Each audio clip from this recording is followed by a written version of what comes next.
सजा दे पाऊँ या फिर दे ना पाऊँ, यह है एक मजबूरी। मगर ऐसा नहीं है कि किसी कातिल को कातिल ना कहूँ। जो मिलता है किसी जालिम के तलवे चाट लेने से, ऐसे ताज को भी अपने जूते के काबिल ना समझूं। इस वीडियो में मैं आप लोगों को 3 सवाल का जवाब दूंगा और सबसे पहला सवाल यह है कि बिहार में सर्वे चालू हो चुका है और आप लोगों को सबसे पहला काम क्या करना है। दूसरा सवाल यह है कि इस बार कौन सा ऐसा जिला है जहां पे कोसी का पानी आने से लगभग 3000 घर पानी में बह गए। तीसरा सवाल यह है कि भेलाही पंचायत के मुखिया ने मौत का कुआं कहां पे बनवाया है।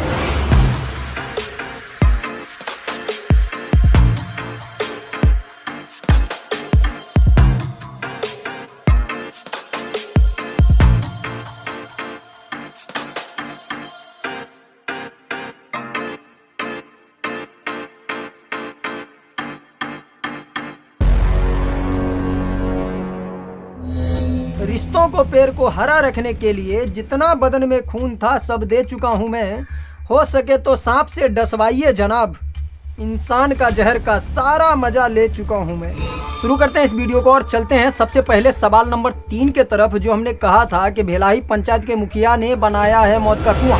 पहले ये समझिए कि मैं इसको मौत का कुआं क्यों बोल रहा हूँ। मौत का कुआं मैं इसलिए बोल रहा हूँ कि अब देखिए रात का टाइम में यहाँ पे एक भी बल्ब नहीं है। दिन में भी आप लोग देख सकते हैं कि यहाँ पे बैरियर नहीं है।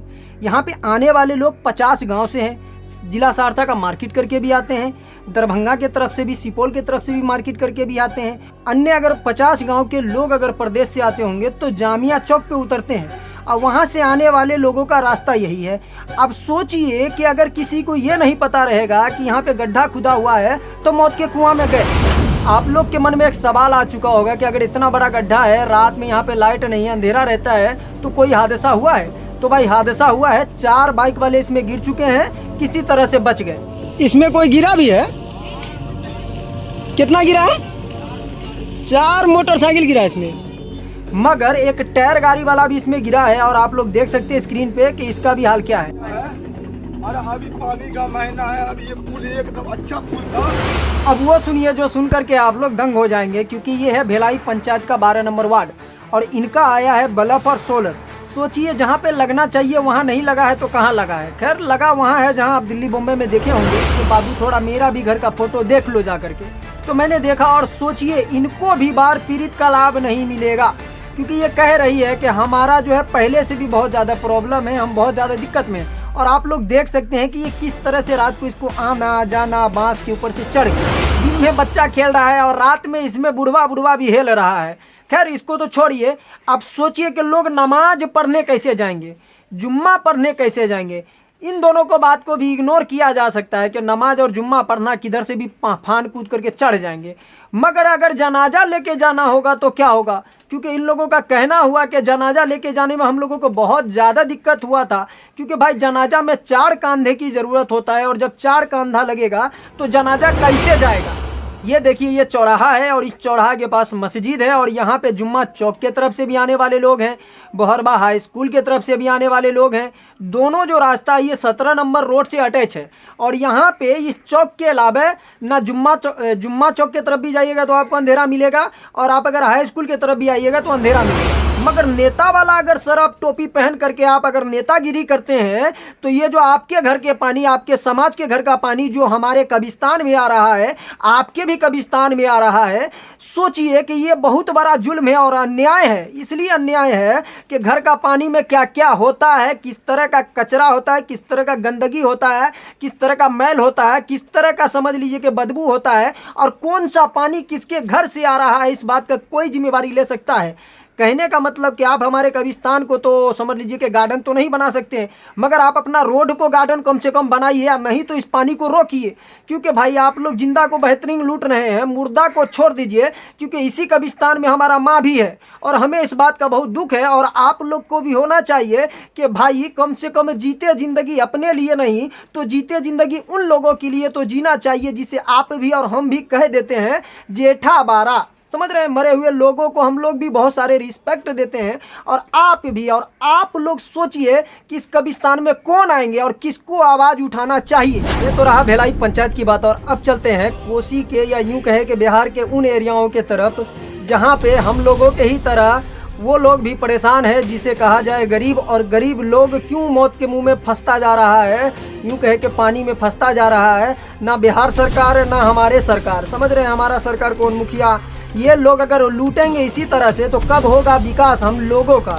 क्या दुख पड़ा आपको? हम लोग का गांव कट गया बेटा। किस चीज़ में? कोसी में। इस बार जो अभी जो पानी आया 2024 में कितना घर गया होगा? लगभग गया होगा 2-3 हज़ार। 2-3 हजार घर बेला गांव। इनका कहना ये हुआ कि हम लोगों के गांव के तरफ 2-3 हजार घर खत्म हो चुका है, इसीलिए मैं मांग रहा हूं अपने बीवी बाल बच्चों के लिए। मगर सोचिए अगर इसमें कोई बेईमान का भी घर जा चुका होगा तो वो बेईमान किससे भीख मांग रहा होगा। तो भिखमंगो बेईमानों सुनो, और तुमको सुनना पड़ेगा, क्योंकि अगर तुम अपने औलादों को जन्म दिए हो तो उनका भी हिफाजत करना तुम्हारा काम है। दौलत अगर तुम बहुत बड़ा भी पहाड़ बना लोगे तो मेरे जैसा कई सारे लाल हैं जो ढा देंगे, समझ रहे हो।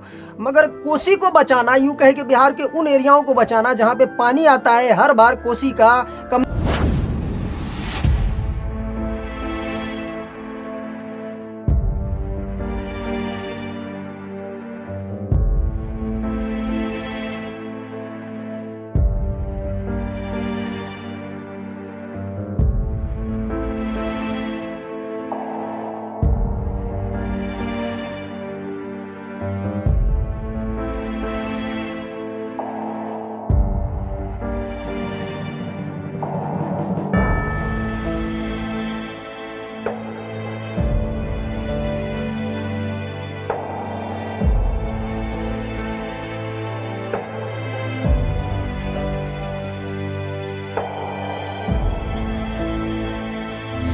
सभी पंचायतों को बचाने का जो काम है वो काम है मुखिया समिति वार्ड सदस्य का। मगर इन लोग तो अपने घर भरने में लग गए, और घर भरने में इस कदर लग गए कि ये लोग भूल चुके हैं कि आने वाला जो आफत है वो आप लोगों के ऊपर इस तरह से आएगा कि एक दिन आप लोग कोसी और कमला के मुंह में समा जाइएगा। और अभी निकलने के इसलिए ज़रूरत है क्योंकि विश्व मौसम विज्ञान केंद्र ने जो रिपोर्ट दिया है उसके हिसाब से दुनिया का तापमान ग्लोबल क्लाइमेट चेंज के चलते जो 100 साल में बढ़ना था वो 5 साल में बढ़ने वाला है। इससे आपदाएं 16 गुना बढ़ेंगी। सबसे ज़्यादा प्रभाव इसका कोसी के बांध के भीतर, कोसी से सटे इलाके में होगा। इसलिए हम लोग समाज को जगाते हुए सरकार को जगाने और अपना फरियाद सुनाने जा रहे हैं। नीतीश कुमार ने उन लोगों के लिए बहुत बड़ा बेनिफिट दिया है जो लोगों का जमीन बरसों से कोई गुंडा मवाली या यूं कहे कि राक्षस अगर कब्जा रखा है कि भाई ये जमीन मेरे बाप को दे दिया था, तू लिख या ना लिख, तू मुझे दे या ना दे, ये ज़मीन मेरा है क्योंकि ये तुम्हारे खानदान वाले ने दे रखा है। दूसरा अब यहाँ पे भी आइए कि जैसे कि आपके देहात में है और कुछ लोग ये कह रहे हैं कि ये ज़मीन हमको हमारे बाप ने दे दिया था बाबू और तुमको नहीं दिया है बाबू, ये ज़मीन हमारे बाप ने दे दिया था बेटा और तुमको नहीं दिया है बेटा। ये लोगों को भी वो फ़ायदा मिला है जिसका कोई जवाब नहीं। नीतीश कुमार ने सोचा कि ये जो झंझट चल रहा है दियादी में, गाँव में, समाज में, इसको दूर किया जाए। दस्तावेजों की ज़रूरत पड़ेगी। इनमें शामिल है भूमि की रसीद, रजिस्ट्री की कॉपी, खाता खतियान या पुराना नक्शा, स्वघोषणा पत्र यानी सेल्फ डिक्लेरेशन लेटर। अपनी ज़मीन के बारे में सही जानकारी देने के लिए आपको स्वघोषणा पत्र तैयार रखना होगा। इस प्रक्रिया को आसान बनाने के लिए बिहार सरकार ने ऑनलाइन आवेदन की सुविधा भी दी है। रसीद एक नंबर पे आप लोग निकाल सकते हैं क्योंकि एक नंबर पे रसीद को रखा गया है। आप लोग अपने पिता के नाम का ढूंढ सकते हैं, दादा का नाम का ढूंढ सकते हैं, नाना के नाम का ढूंढ सकते हैं, या उससे भी पहले परदादा परनाना के नाम से ढूंढ के भी रख सकते हैं कि ये ज़मीन हमारा कोई कब्जा रखा है। आप सोचिए इस बार जो बवाल होने वाला है, पहले से तो गरीबों का लूटा गया है, मगर इस बार अगर गरीब कमज़ोर रहिएगा तो गरीब का फिर लूट जाएगा। इस चीज़ का ख्याल रखिए बिल्कुल। और मिलते हैं नेक्स्ट वीडियो में, तब तक के लिए इतने कहेंगे बेईमानवा सब सावधान। मजाक में लिया कीजिए सर हमारी बात को, इसलिए काहे तो हम गरीब आदमी है ना, हमसे कुछ नहीं हो सकता है। ये बात हम इसलिए कह रहे हैं कि आपके कान से खून और मुंह से कलेजा ना बाहर निकले। मिलते हैं नेक्स्ट वीडियो में, तब तक के लिए है ने।